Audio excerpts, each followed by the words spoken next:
look at me, they think I'm Latino because I have curly hair and I'm light skinned. When people look at me, they think I'm too skinny.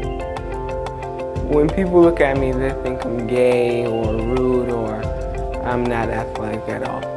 People look at me, they think I'm a basketball player because I'm tall. If people actually got to know me, they will know that I'm Cape Verdean Jamaican. I'm fun, active, I'm a dancer, I'm funny, and I like meeting new people. If people really got to know me, they would know that I play football, I run track, I sing, I dance.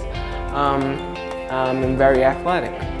If people really got to know me, they would know that I am not a basketball player, but I do like to dance. If people really got to know me, they would know that I love to sing and draw and that looks don't matter.